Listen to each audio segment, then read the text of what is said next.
Second is that it improves access to credit, and that's very key and very important. We are seeing government putting money in UDB, Agricultural Food Facility, parish development models, but we know that budget is enables business, especially the small and medium enterprises, to access for financing for business expansion. So it's very critical. The third one is social sector financing, and it is something I had actually not been able to. It's something that people sometimes we take for granted. What does it do for the private sector? Because a healthier and a more educated workforce can enhance productivity. That is very key and very important. So we are all interested to have a very good healthcare system. And that's why I think all of us support a national health insurance scheme and ensure that our children are skilled in particular aspects. Trade facilitation is an area that can be supported by the budget. We know that very much, and I think here, this is where we have issues around one-stop centers for processing. Here, that's where we have our biggest agenda, which is around commercial diplomacy. How to promote it, government must take lead on that. Something that we also take for granted is around microeconomic instability. We know that managing inflation and exchange rate are very key and important aspects of ensuring that we create a predictable condition for business planning. Tax policy and incentives are among the important issues, definitely. For example, the 3-year tax exemptions, the zero tax on mortgages, and other tax exemptions. These can be done can only be done in the budget. And that's why we are interested in the budget. Nothing else, nothing more. So, where is the money for trade and business growth in the next financial year budget? I will not attempt to really exhaust all of them, but we just have a few examples that we think we can take advantage of as Ugandans. In terms of infrastructure development, we know that 4.8 trillion has been allocated specifically for roads and bridges. And in total, we know that 6.9 has been provided for integrated transport infrastructure to include bridges, railways, water transport, and air transport. In particular, we know that the Kampala Express Highway through PPP framework is starting. We know that the Tororo Guru Mukono Jinja Mita Goji Railway is being rehabilitated. If you talk about access to credit, as I had mentioned, UDB, I was shocked. Now they have 10 trillion. For the last 10 years, we have put in 10 trillion. We have added them another trillion in the next financial year. A number of programs that really can improve access to credit and capital. It's not enough, but as the Baganda say, Okayane entonojika, Okayane entonongere mukwawa. So, the Agricultural Credit Facility, 50 billion, the Invite program, and also the Grow program, among the programs in the budget that can definitely improve access to credit. If we talk about credit facilitation, we know very well that now government has tasked all our missions abroad to attract FDI and also promote our local export. We know that government has 430 billion towards direct investment in tourism in the next financial year, and so many other elements that can come in. But also we know that government intends to stabilize the economy. Inflation, GDP growth, exchange rate are among the areas where government has really ensured that the environment remains stable for business growth. What do we want to see strengthened in the current budget? Among them, of course, is to strengthen Ugandan commercial courts. That is something that businesses have really raised up seriously. We have 7 trillion locked up in courts. Just imagine, 7 trillion locked up in courts because of case backlog. As of 2023, the average resolution time for commercial disputes was around 500 days. So that's almost 2 years. And I think somebody told me that there was a judge who had 1,000 cases to resolve. Only one person. And I was like, even if you are using AI, these cases are likely not to be finished in time. Another element, we want government to address domestic arrears and enforce fiscal discipline. We have domestic arrears of 13.8 trillion. We are glad that the budget for domestic arrears has increased from 200 billion to 1.4 trillion. But sincerely, fiscal discipline is key and necessary. Reduce the cost of debt.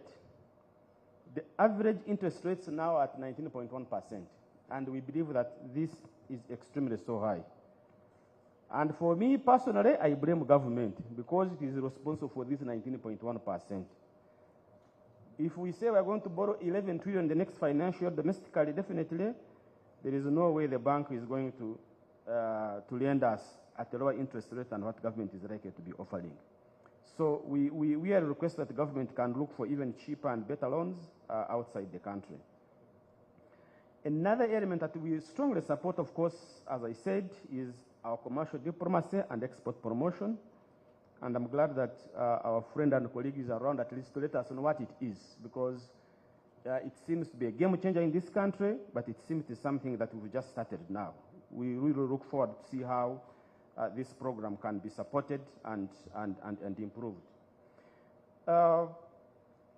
Improve regulatory efficiency is something that we need. And this is very basic. How long does it take you to transfer a land title? How long does it take you to start up a business and get license? How long does it take you to get assessment from Uganda National Bureau of Standards? These are the basic things. But also, how long does it take you to obtain a loan in this country? If you apply for a loan today, when is it likely to come? So these are the basic things that we want the regulatory environment to be able to improve. Prioritize completion of the infrastructures that drive business growth. Like I said when I was starting, that today JAM was extremely so hard because it seems every road in Kampala is supposed to be completed.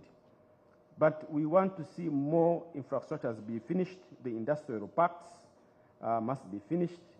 We know we have our dams, the energy transmission lines, all these, if they are not finished, they cannot facilitate private sector. But also institutionalize private-public dialogue in budgeting. We want you to see that resources allocation to operationalize the structured private sector consultations before finalizing the budget. In short, and in conclusion, we are saying that fiscal reforms are crucial for unlocking Uganda's trade and investment potential. That's very important. Second item, that a stable, a transparent, and business-friendly fiscal environment will definitely attract investors and it will boost our exports. Government, private sector, and development partners must collaborate for this success, and definitely we look forward to continue having meetings of this nature where we can interrogate to ensure that we remove business constraints so that the ordinary person can also partake from this process. I thank you, and I wish you good deliberations.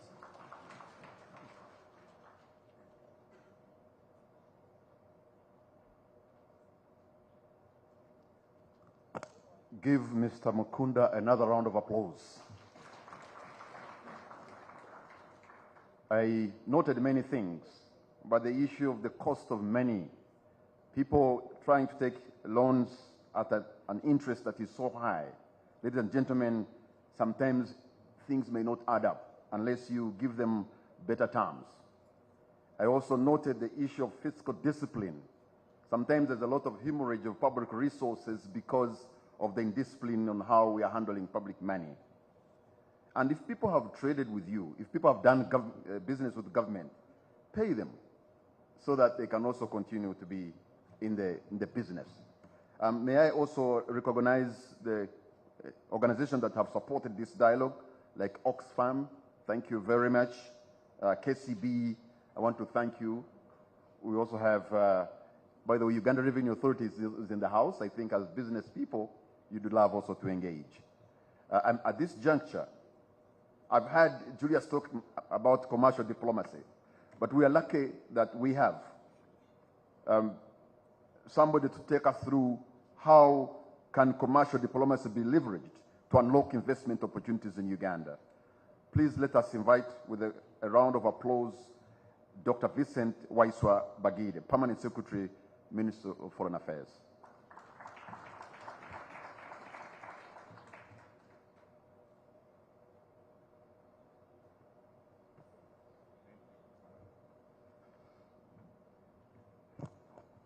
Thank you very much. The organizers, the conveners, Julius and your team, my colleagues from the Ministry of Finance, Bank of Uganda,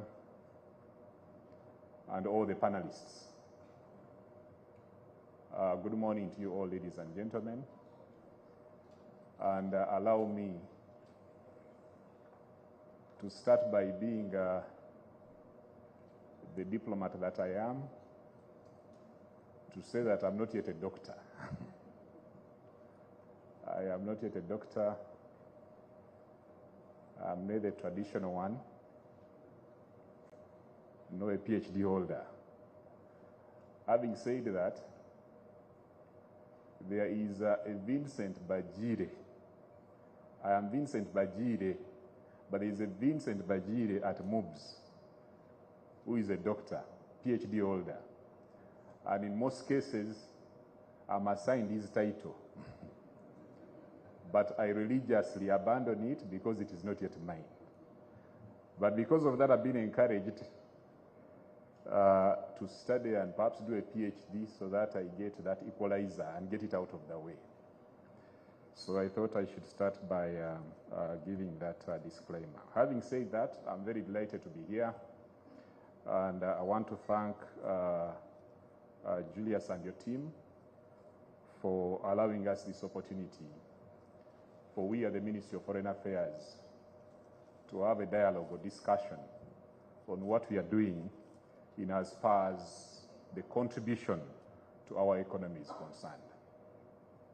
From where we sit, Ministry of Foreign Affairs and our missions abroad, we can argue we are the unsung heroes in as far as contribution to our economy is concerned. And I'll explain why in a while. But for your appreciation, we have 36 missions abroad on the African continent, in Europe, in America, in the Middle East. And we have 4 consulates. The 4 consulates are Guangzhou, Mombasa, Dubai, and Arusha. And those were selected. One, Arusha, because we have the EAC, Mombasa, because much of our trade comes from Mombasa, Guangzhou, because much of our traders are there, Dubai, because of the strategic intent of that location for us as Ministry of Foreign Affairs. Now, the Ministry of Foreign Affairs, or diplomacy,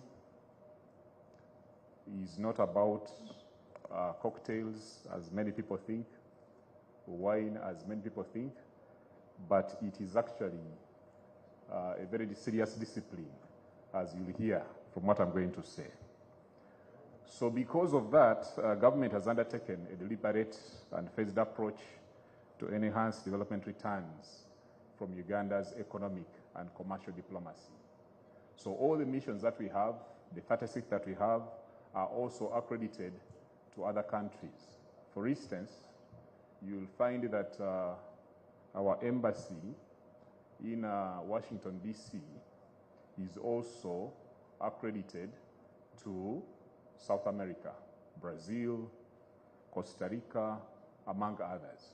So we may not have a presence in those countries, but our presence in Washington gives us the impetus to be able to serve or look for opportunities in other markets as well.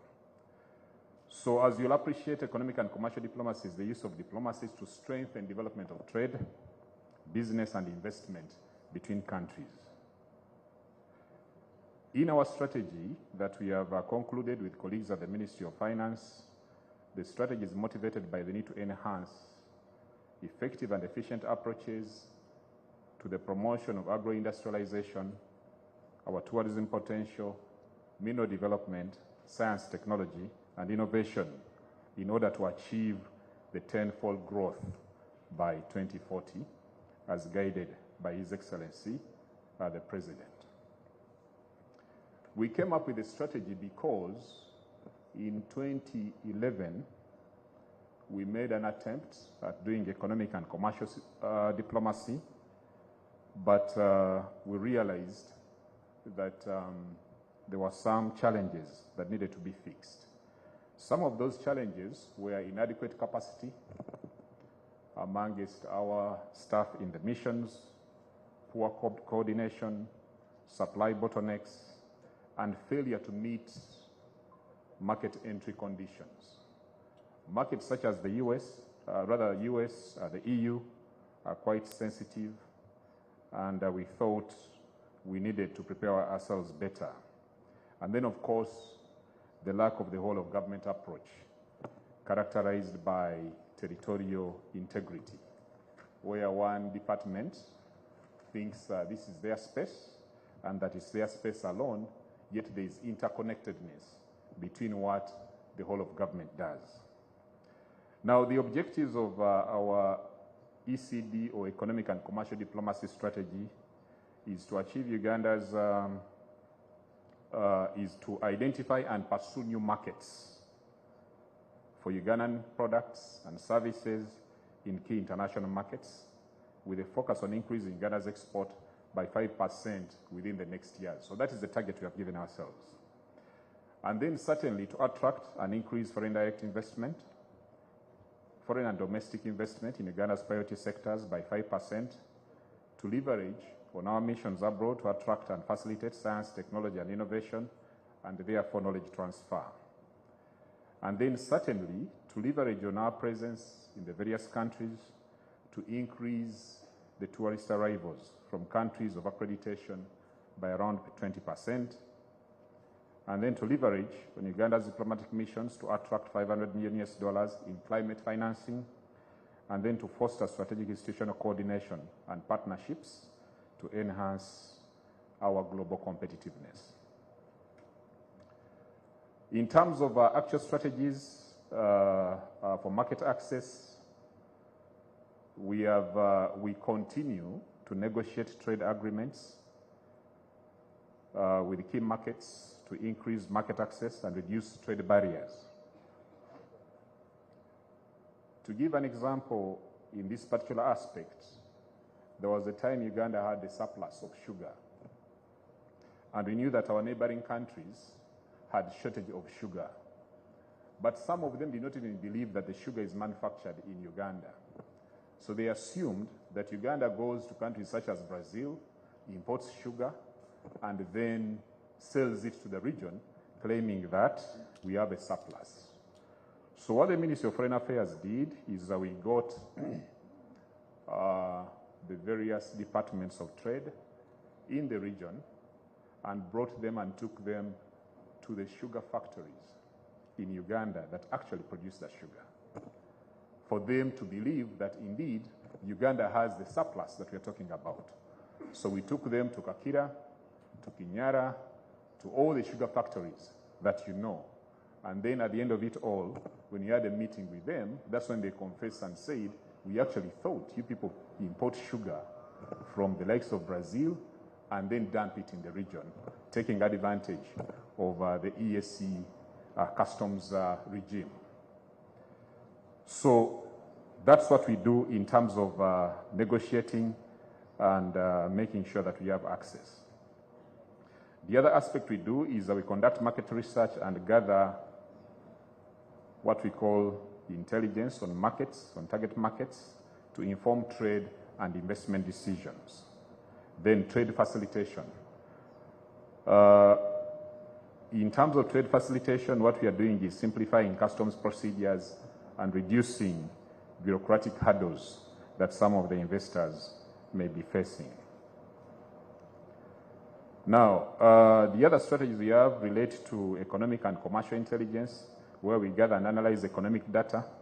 And this analysis of economic data, where we work with the likes of UNCTAD in Geneva, they give us solid information of what may be required in what market. And then, of course, commercial intelligence, we gather commercial data and analyze it to examine where the business opportunities may be. Now, we've also been working on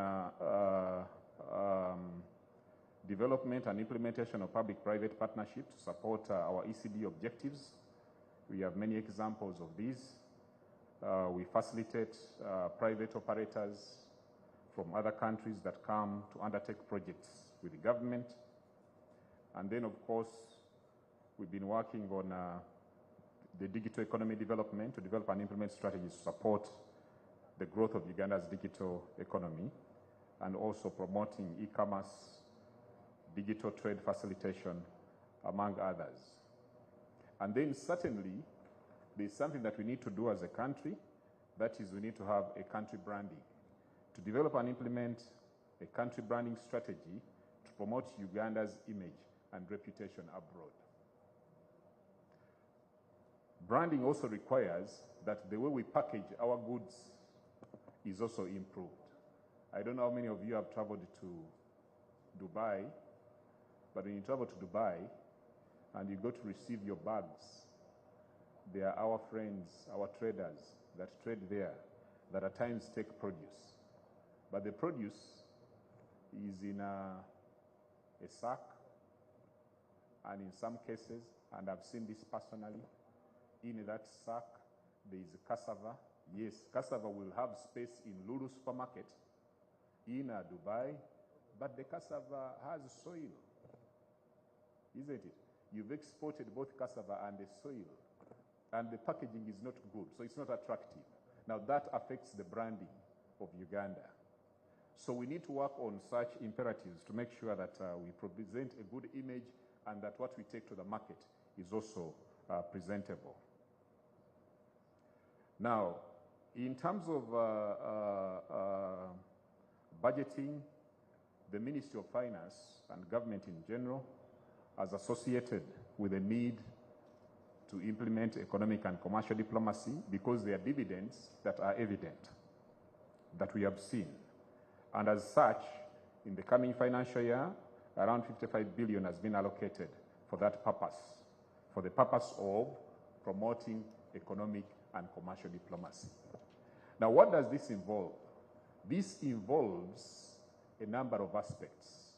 These aspects, among them, is to ensure that we as the Ministry of Foreign Affairs can do as many joint permanent commissions as possible. Now, the joint permanent commissions are a mechanism where Uganda and, say, Kenya sit together to discuss how we address non-tariff barriers. As you know, time and again, Ugandan farmers with poultry products or dairy products have a challenge to access markets within the region. Now, these challenges don't just go away overnight. They go away because the Ministry of Foreign Affairs has sat with colleagues from Nairobi and discussed how we do away with these NTBs. And we do that on a regular basis. So these resources we are talking about are to enable us to have discussions with these markets to ensure that we do not only supply part-time, but we have market presence within the region. Such that if you went to Carrefour in Kenya, you will find Lato milk consistently. Not Lato milk 1 month and then next month you go there, the product is not on the market. Because if that happens, the consumers that have been taking that particular product will forget about it. Even if it comes back on the market, they'll not be interested because they know the market is not reliable. Having said that, we have some constraints. And these constraints, some of them are supply constraints. And we are working as a whole of government, the Ministry of Agriculture, as well as the Ministry of Trade, to ensure that these are addressed. What are the major issues here? We have had orders as a country.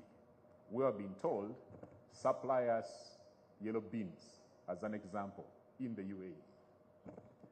And then Ministry of Foreign Affairs has gotten this opportunity and communicated to colleagues in trade.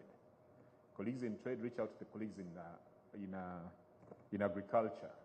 And then you find that if they want several tons of yellow beans, Uganda can only have probably 1 ton.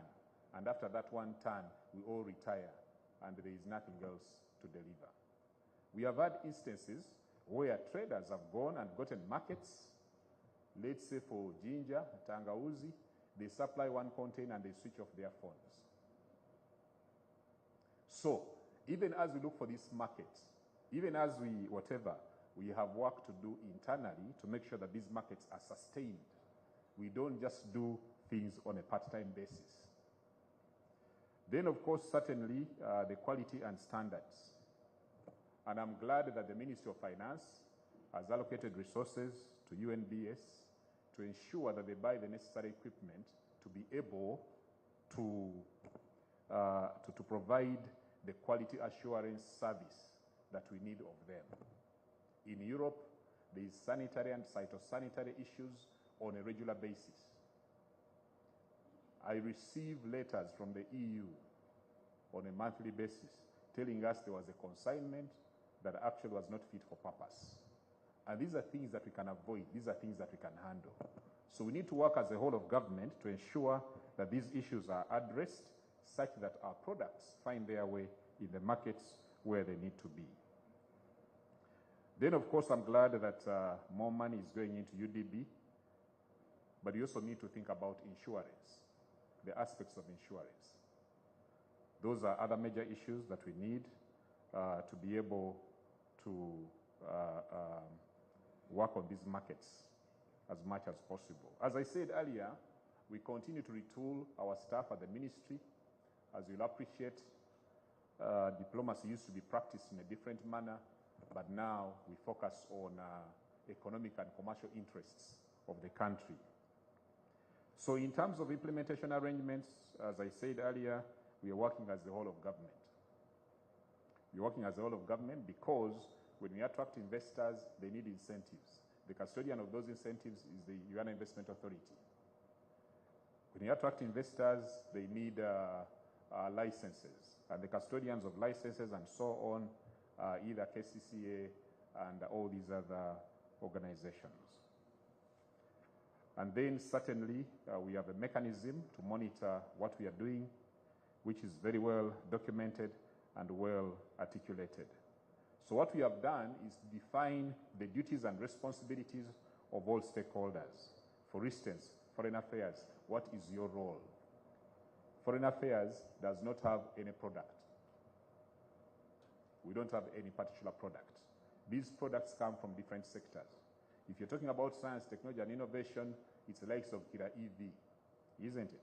If you're talking about agricultural products, it's the Ministry of Agriculture. If you're talking about trade, it's the Ministry of Trade. So our role is to coordinate all MDAs. How do we coordinate? What do? We provide platforms where we sit in a place like this and make sure that all MDAs are on the table as we're having a discussion with our prospects or prospective markets within the region and everywhere else where we are accredited. And then, of course, we have been doing the work of consolidating trade statistics and information to make sure that we are data-driven. We know how much, in terms of agricultural products, is exported into the Middle East, and we know what potential Uganda can have should we put our act together and determine that those are markets that we need to approach. Then, of course, we are involved in negotiations of cooperation agreements and frameworks. And then we are involved, as I said earlier, in negotiating the elimination of non-tariff barriers and tariff barriers. And then, of course, market research and certainly convening of joint ministerial commissions and JPCs and coordinating business fora. You may have noticed over the past, I know there's an EU representative here, I saw on the register. We've been working with the EU in the last 2 or 3 years to organize the EU-Uganda Business Fora. Now, those fora, there is participation from our missions in Europe, and that participation has been able to open up some opportunities here in Uganda for organizations in Europe. And then, of course, our colleagues in finance have a responsibility in trade, agriculture, tourism, energy and mineral development, have a duty to play among others. So, as you all know, we operate in a very competitive environment, and we all vie for the same market. So if it is Uganda and you're looking for a market in the Middle East, just be sure our neighboring countries are also doing the same, because in many ways they have the same products. What that means is that we need to have a very elaborate approach that is guided in a very coherent way, and that is what we have done, working with our colleagues in the Ministry of Finance to make sure that we have a strategy that is detailed, and that strategy will be shared sooner than later after our 2 TMTs, top management teams, have gone through it to ensure that everything that we do is guided.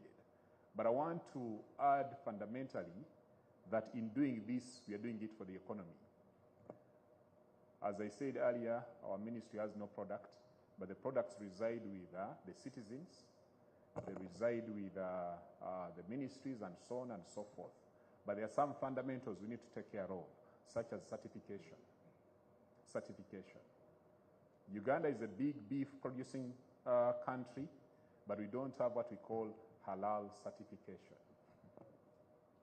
We don't have halal certification. What does that mean? We can't export beef in certain markets, even when they tell you that the beef in East Africa is different from the beef anywhere else. But we can't export. So there are things that we need, fundamentals we need to work on, and we have that entire profile of what we as government of Uganda, and indeed all actors, private sector, civil society, need to work on to ensure that we have these opportunities and we harness them. So, ladies and gentlemen, allow me to say, once again, to thank the conveners for this opportunity, and to conclude by saying that the Ministry of Foreign Affairs, many wonder what we do.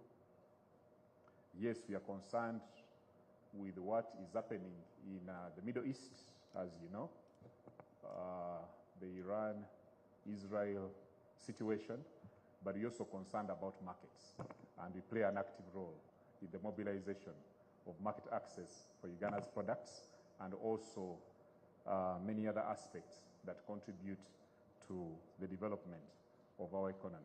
I thank you, ladies and gentlemen.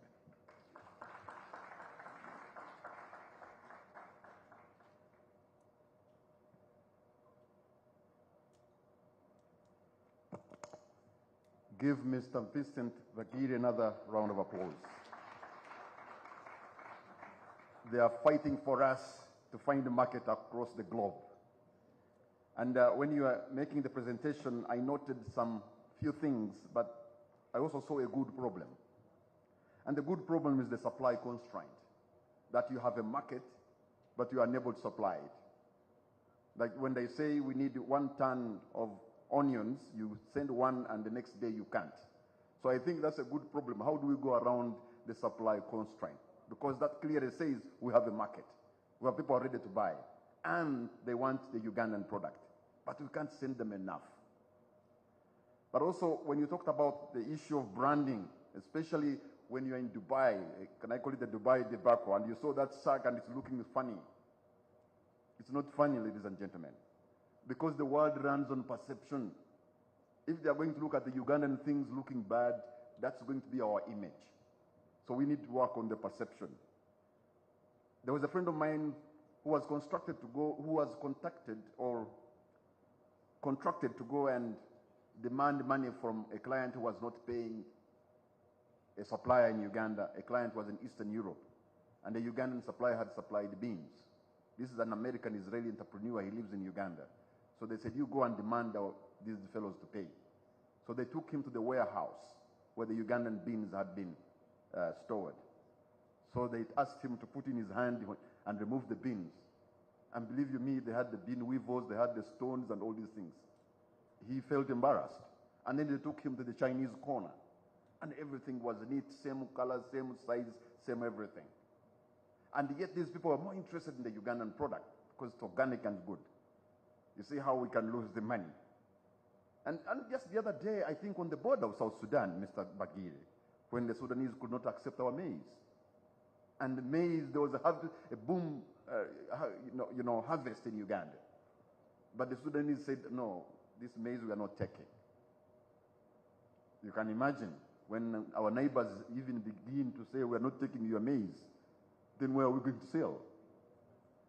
And the other day, ladies and gentlemen, when you talked about the market for sugar, it's not only sugar, even milk. You remember the Kenyan members of parliament, they sent a delegation to come and establish, is this really milk coming from Uganda? And then they found, yes, it is coming from here. So I think we have a lot of things to do.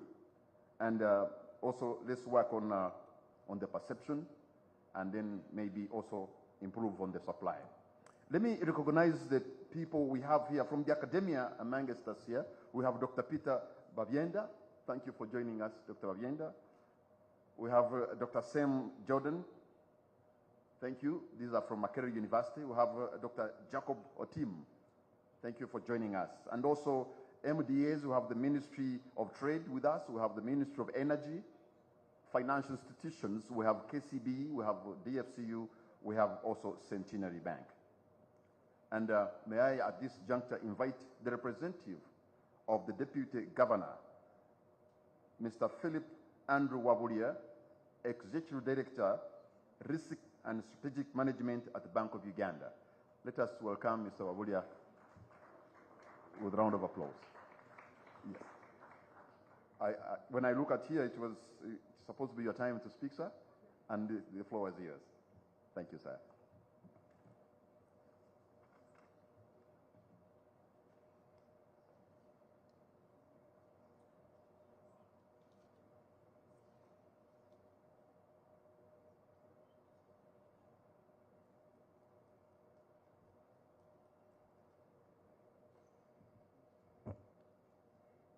Thank you very much, ladies and gentlemen. As introduced, my name is Philip Wabulia.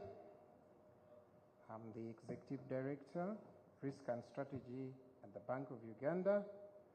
And I stand here to represent the Deputy Governor who's unable to come due to some pressing needs. Before I give my speech, I think it would be nice to give you a little bit of a background about myself. I started my career with Standard Chartered Bank, and I raised all the way up to one of the key players in the Treasury Department. And then Citibank came looking for someone to set up their treasury, and I joined Citibank at that time.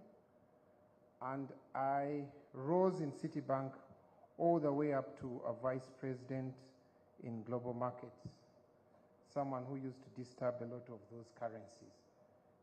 Then Stanbic came knocking, and I joined Stanbic, where I worked for about 6 years.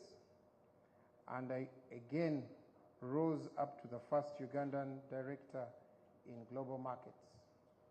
So while at Stanbic, the late Governor Mutebile approached me and said, it is time to serve your country. And I gladly joined Bank of Uganda in 2012 as the Executive Director Operations, where I served for about 5 years.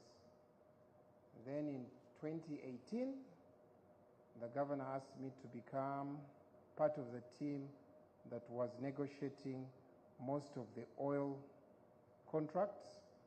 So I moved to the Petroleum Investment Fund.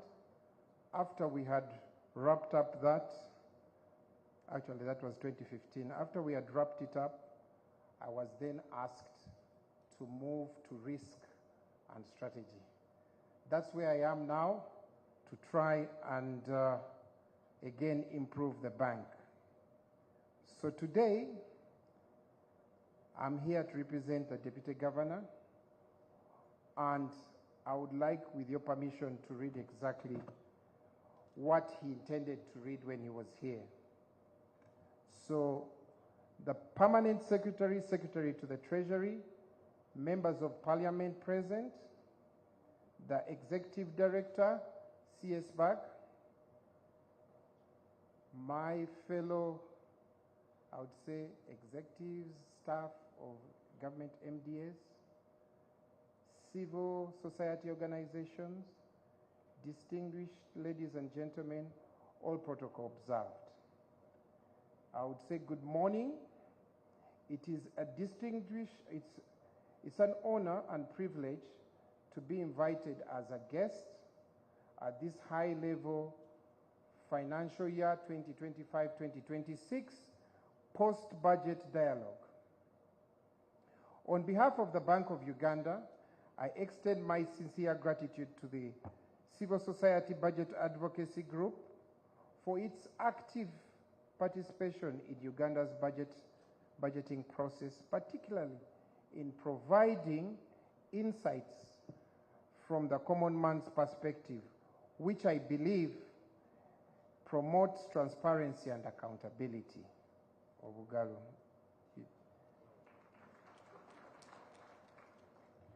I bring you warm greetings from the Bank of Uganda, particularly from Deputy Governor, Professor Augustus Nuwagaba, who was honored to receive the invitation to participate in this high-level dialogue. However, Professor Nuwagaba is unable to join us today due to prior commitments at the bank. He has delegated me to join you and take part in this engagement.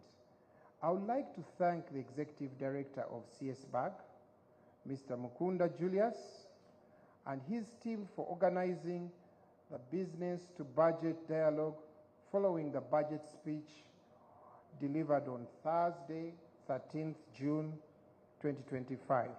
It's actually the first under the 4th National Development Plan. As you are aware, private businesses have a significant role to play in achieving sustainable industrialization for inclusive growth, employment, and wealth creation. These are prerequisites for the successful implementation of Uganda's tenfold growth strategy, which is anchored on 4 primary sectors. That's agro-industrialization, tourism development, mineral development, science, technology, and innovation, collectively referred to as ATMS, not ATMs, ATMS.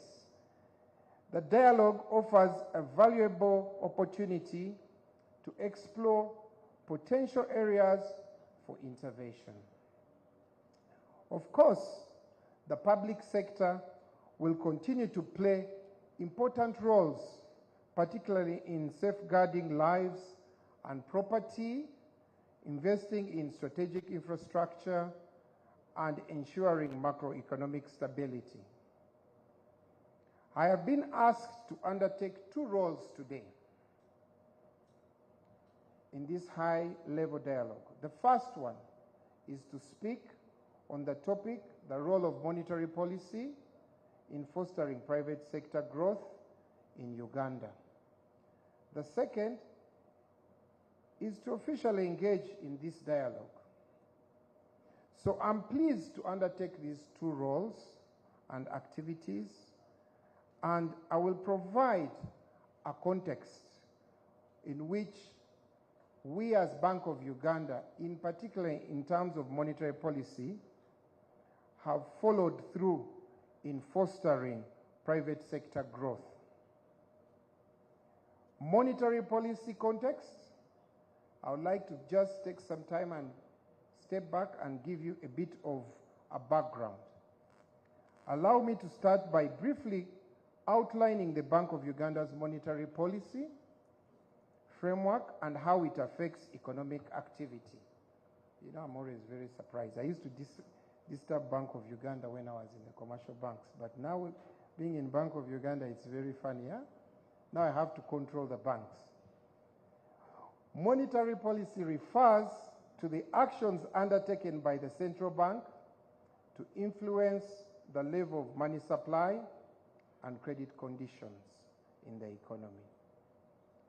It is a demand-side tool intended to affect the level of aggregate demand to achieve macroeconomic goals such as price stability, that is low inflation and a stable exchange rate, and to also stimulate economic growth. As you know, stable price levels support long-term planning and business confidence. Over the years, the Bank of Uganda's monetary policy had been ensured that macroeconomic stability. However, the policy framework had to evolve from targeting monetary aggregates to addressing the challenges posed by financial innovation to the stability of the money supply aggregates. In 2011, Uganda transitioned to an inflation targeting monetary policy framework. This framework involves the central bank publicly committing to achieving a specific quantitative target for the inflation rate or range over a defined period. I would repeat that. This framework involves the central bank publicly committing to achieving a specific quantitative target for the inflation rate or range over a defined period. In our context, this target is defined as core inflation below 5% in the medium term. The inflation targeting approach is a forward-looking approach, relying on accurate projections of future economic activity and price developments. The main policy instrument the central bank uses is the central bank rate, with the 7-day interbank rate serving as an intermediate tool. The inflation targeting approach, combined with transparency through central bank communications as a forward guidance, is critical to anchoring expectations. The inflation, I can repeat this again because very key, the inflation targeting approach combined with transparency through central bank communications and a forward guidance is a critical role for anchoring expectations. Since its inception of inflation targeting, we have been making regular communications through the monetary policy statements issued after every monetary policy committee meeting, along with detailed reports explaining the reasons for the policy choices. All of this is intended to guide household heads and private